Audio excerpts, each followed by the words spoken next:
Welcome to the MetamorphHERsis podcast. My name is Nordeeyuh Sherene, and I'm so excited to invite you on my journey of growth. Change is constant and can be difficult, but experience has taught me that it is necessary. I pray for the discernment to navigate my faith, my fears, and my growth, and I hope to encourage you, whether you're in caterpillar or butterfly season, that a win is a win at any time. So as you begin to feel uncomfortable, too big, too small, too wide, or like you can't fit, MetamorphHERsis.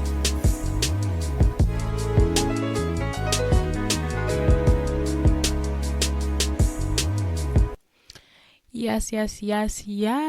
It's your favorite host, Nordeeyuh Sherene, and I'm back again with another pod for you and to give you all the business on your favorite podcast, MetamorphHERsis.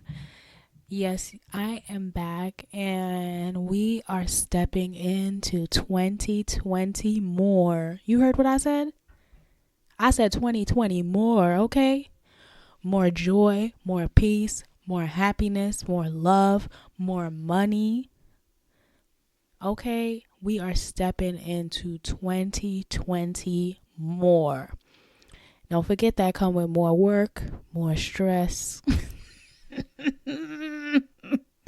more bacchanal, more commerce, more wahala. But that's all right. That's all right. We're going to get to it and we're going to get through it, okay? Same God brought you through 2023 is the same one that's going to bring you through 2024. The same God right now. Same God back then if he did it before. Y'all know that song? That's by Ty Tribbett. Same God or whatever. That song is fire. I like that song. If he did it before, he'll do it again. Yeah. Same God right now. Same God back then. Yeah, that song is fire. That song, I like that one. That one is a banger right there. So yeah, we're going to get right into it, and we're going to start off with our favorite icebreakers. You guys already know, if you listen to the last pod, that I'm using these game cards that I got from Target called Self-Love. So we're going to pull these 3 cards. We're going to answer them together. You already know how it goes in your bathroom, in your bedroom, in your car, in your house, at your job, wherever you listen. You're going to answer these with me, all right? So we pull in the first level, which is the past. And it says, what have you grown to love about yourself? I think I've always loved myself, but I think something that I've grown to love is my ability to lead. I think at first I was always very much ashamed, or not ashamed, but shy about being a leader, about being someone who, called the shots, about being someone who was gifted, about being the person in the front of the room, about being the presenter. And you know what? Now I've really grown to love that about myself. It's what makes me stand out. It's what's made me stand out in school, at work, anywhere I go, really. I've been able to really grow into and begin to love and understand my leadership ability, my ability to teach, my ability to take something and present it to someone in a way that anybody could understand. Not only understand it, but they're intrigued and they're interested and they're locked in with me. So I really have grown to love that quality about myself, because at first I felt like I was being like boasty or a show off. But now that I've grown, I've realized there's nothing wrong with acknowledging that I'm kind of where it's at. All right, I ain't going to do too much. I can hear y'all saying that I'm doing too much. I'm not going to do too much. We're going to go to the next card. But I really used to be scared, y'all. I used to be, not scared, but I was like, very like shy about taking up space, the present card, which is level 2, it says, what are you trying to tell yourself I think the thing that I've been trying to tell myself and assure myself with is that I am capable of making good decisions. I am capable of making good decisions. I think that's been hard for me. I've always wanted someone to tell me what to do. Even now, still, I get into a predicament, I get into a rut, I get to a crossroads, and I'm looking for people to say to me, well, this is what you should do, or you should go left, or you should go right, because it's what I'm comfortable in. I feel better when I know that I have someone I trust giving me the answers. But I think this season I've been leaning a lot on my own expertise, my own intuition, my own wisdom and knowledge, and making decisions. And I have been constantly telling myself that I am capable of making good decisions. So, yeah, I'm really trying to tell myself that, and I'm really trying to stick with it. And it's been helping, like, affirming myself with it when I'm in a stressful situation where I don't know what to do. Being able to trust my gut and trust my decision that I know what's best for me and I can do what's best for me. And it's even better having the safety net of I'm not just doing what's best for me, but I'm taking the input of God and what he says through my reading, through my meditation, right? Because we always think it's just prayer. Like, oh, we have a situation, let me get down on my knees and ask God. Like, there's some things that you don't need to ask God, baby girl, because they're like written already inside that book that you don't open up. Okay? So I think through the reading and the meditation, I'm able to like gauge my situations and circumstances and say, well, this is what I'm going to do. And I feel okay with it and I feel all right with it. So that's what I've been telling myself. Ooh, I like that one. That one was good. Let's see what the second card says. No, third card. My bad. Third card is future. And it says, what do you no longer want to wait for? I no longer want to wait for enough money to have fun or to go on vacation or to do things that make me happy. I don't want to do that anymore because I think that money, all things, materialistic things, things of this world and this life is fleeting. And I think this idea of like saving is such a barrier to actually just enjoying life. Yes, I do want to have a security. Yes, I do want to have a safety net. But also, I don't want to live life preparing for a good time. I want to have a good time. And I think the first part of that is just living within my means. Like, I think a lot of times we end up with that mindset is because the things that we're aspiring to is so far out of the spectrum of what we are realistically making and doing that we spend our entire life just aspiring. And I'm becoming more okay about where I am in life and trusting my seasons. And so I'm not waiting no more to go and have brunch, to book a trip, to go do a fun activity. I don't want to wait no more.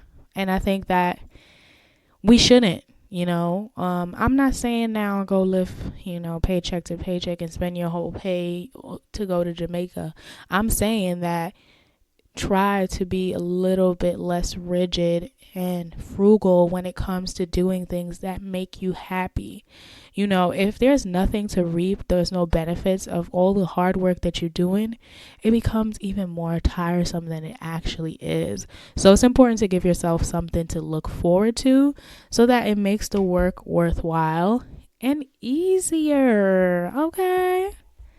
So as we get into a little bit of reflection about 2023 and where we came from, I want to really reflect on who we were, who we've become, and who we are aiming to be.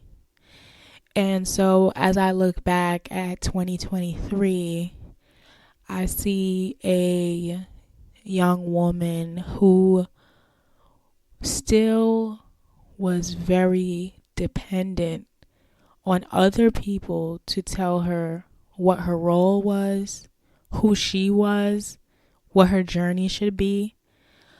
And I found comfort in relying on other people. And I became someone who learned to rely on myself. I became someone who was capable of being relied on.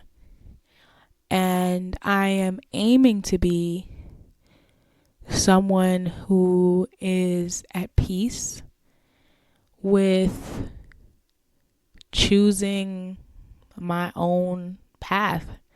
And I'm aiming to become someone who is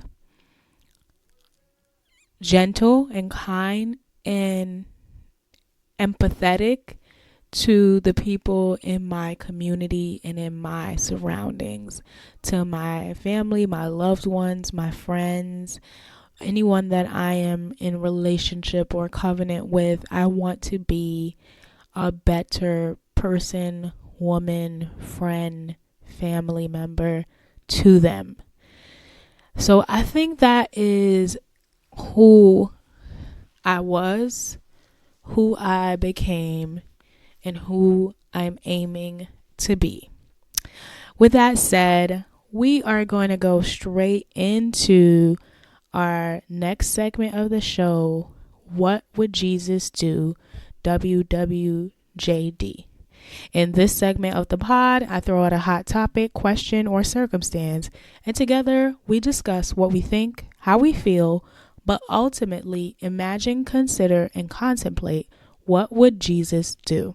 It's an opportunity for us to dive into our word and get clear about who we are and what God actually wants from us. So, let's get into it. Forgive me, Father, for I have sinned again. Yeah. Come on. What would Jesus do? I ask you, what would Jesus do? What would Jesus do? I ask you and you. Yes. Welcome back. And we are getting into What Would Jesus Do? The segment. And the question that I'm going to pose to you all today that we're going to nibble on together, and I'll share my little thoughts, is, should we wear makeup to church?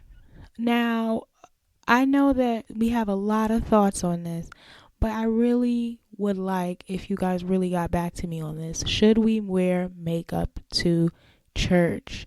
Now, I'm going to start off by saying this. The Bible does talk about wearing makeup. It talks about, the Jezebels and whatsoever and so on and so forth. But it also does talk about like women of faith wearing adornments and jewelry and, enhancing their beauty and such forth. So, should women wear makeup to church? Now, I know what you're thinking. You're wondering, do I? Yes, I do.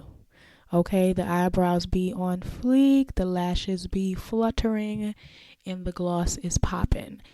I am in my makeup to church. Personally for me, I just feel as though makeup is literally irrelevant to my walk with Christ. I do feel like as long as it is not distracting or it has not become like this vain idol to me, that it is totally appropriate and I'm fine to do it. I can't help it that I'm pretty, and that's just my thoughts on this straight up. Like, most people, most women, they don't wear makeup to church because, there's this like idea of looking modest or whatever. Specifically in my religion, wearing makeup to church is like an entire hazard to your actual outfit because the amount of things that go on. But me, I'm gonna put that makeup on, honey. When I was younger, never dressed up for church. I mean, I'd be at church in like flip-flops. My feet would be ashy. My clothes would be like totally crinkled, ramful. And I just did not take pride in how I dressed to church. And, one time my mom, she preached this sermon about, how we show up to church, how we present ourselves for worship.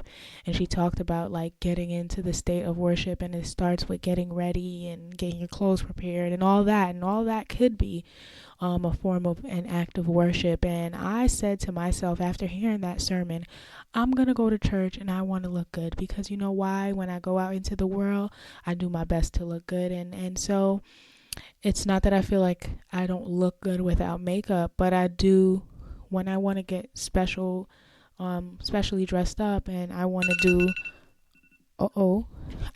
do what is important to me. I put makeup on and I get cute. And so after that, I started putting makeup on and getting cute for church, and really, putting myself together, because I feel like it's important. Not only is it important that we show up for God as our best, but just as a representative of Christ, I just feel like it's important to look put together and look well dressed. So, should we wear makeup to church? I don't know. Maybe you guys can send me some scriptures. Maybe we can get into our Bibles about this and see where we're at with it. And maybe we can even bring it back to the next pod to see what you think. But my vote on this is I'm going to have to give the makeup to church a hallelujah, because I like to look good. And that's just the fact of it. And that's just the end of it. And if you feel differently, you got to convince me, honey. You got to convince me that I'm going to go to hell. Because to me, it's totally irrelevant. It wouldn't mean that literally, like, that would, if it was just it wouldn't just be makeup, it would be everything, so we can talk about it in the comments. Make sure you hit me up. What would Jesus do? Should we wear makeup to church? All right. Jesus, oh Jesus, what would Jesus do? Tell me, what would Jesus do? Thank you for listening to that segment of What Would Jesus Do, WWJD.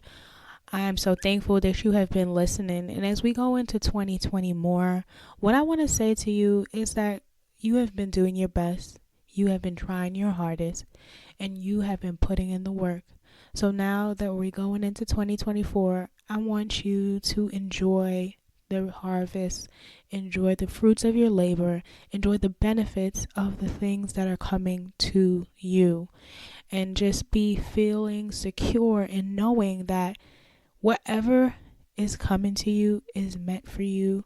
Whatever you want, you can attract. You have to work hard for the things that you want, and you have to put in the effort that is necessary to gain all the things that you want in this life. So don't be scared of a little hard work. Give it your best shot and give it your all. As you go into this new year, I want you to feel strong, successful, invincible, powerful, and most importantly, grounded and in peace with who you are, who you've been, and who you are becoming. Thank you so much for listening to MetamorphHERsis. And listen, if you're feeling like you're too big, you're too small, and you can't fit, then girl, you already know what you need to do. I told you on the last show, okay? I can't wait to see you for the next episode. I know this one was a little bit short, but bear with me. We are getting into some new things for this new year. I'm so excited to bring to you guest interviews, to bring to you new segments, to bring to you new opportunities for this show. Thank you so much for being a follower. Thank you so much for being a supporter and for being a part of this army. I love you, and I cannot wait to speak with you again on the next pod. Bye.